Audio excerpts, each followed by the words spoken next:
Did the Messiah come down from heaven?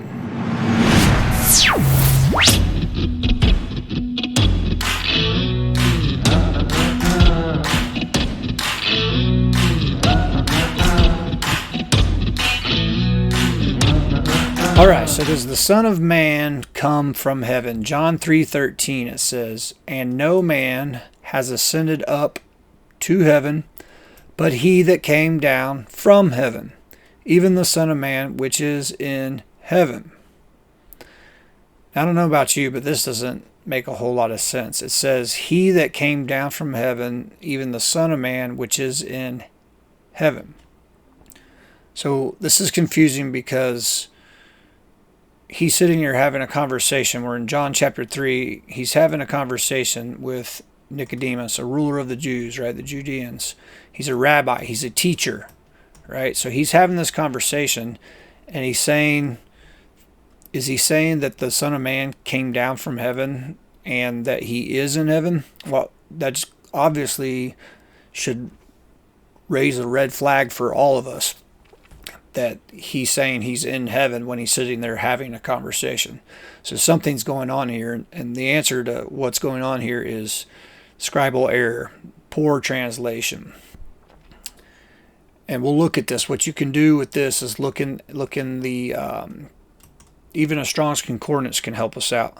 So I'm looking at this verse using the Strong's. It says, "And no man," this word man is actually not man like anthropos. You see man here, 444, but this is no one.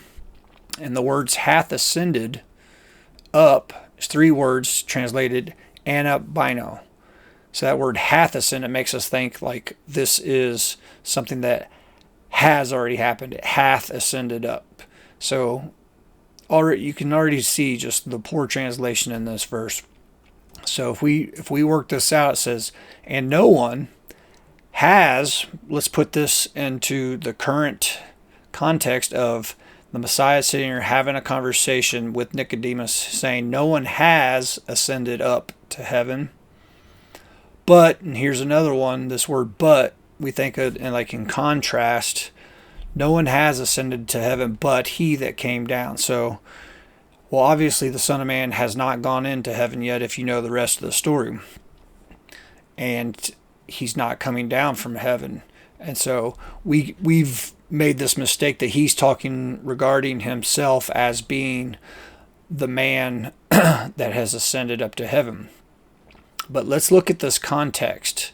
Let's look at the context here. I'll put this back on King James. In verse 3, he's having this conversation when he said, Messiah says, "Verily, verily, I say unto you, except a man be born again, he cannot see the kingdom of God." So except a person be born again. So to be born again is to be born from above. And the ultimate being born again, this isn't just receiving Jesus into your heart. This is more about getting a new spiritual body, being resurrected. You're not going to get to see the kingdom of God unless you're resurrected. And so that's the ultimate being born again. We die and then we are born again, born for the first fruits, right? And the Messiah is the first fruits from the grave. We are born again from the grave. And he says here in verse 6, "That which is born of flesh is flesh." So we're all born human beings with flesh, just like the Messiah, who had a mother. He didn't come down from heaven. He had a mother, was born as from a woman, just like anybody that has flesh. And that which is born of the Spirit is spirit. So you have your fleshly, earthly body. The first man, Adam, was fleshly, earthy. The second man was raised into a spiritual body. And so this is what he's talking about here. That which is born of the Spirit is spirit. So we have context of being resurrected, being born again into that new spiritual body. And we take that context, that understanding, and we apply it to here. It says, no one has ascended to heaven, but or until he, this is not past tense, but he comes down from heaven, right? So when the Son of Man returns and we are resurrected, then we will get to see the kingdom. That which is born of spirit will be born with our spiritual bodies. So no one at this current point in time during this conversation with him has ascended into heaven. And that's not going to happen until he comes down from heaven. Yes, the Son of Man, which is in or will be in heaven. Doesn't that make a lot more sense when we have this context? We understand the conversation that's taking place.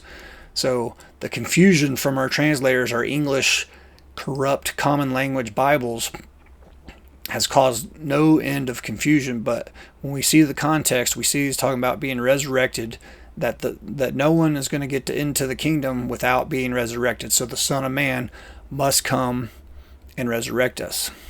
We see in Ephesians chapter 4, I believe it is, Ephesians chapter 4 says, verse 9, now that he has ascended, what is it but also he descended first into the lower parts of the earth. So he went into the grave and then he ascended. So he that descended is the same also that ascended up above all heavens, that he might fill all things.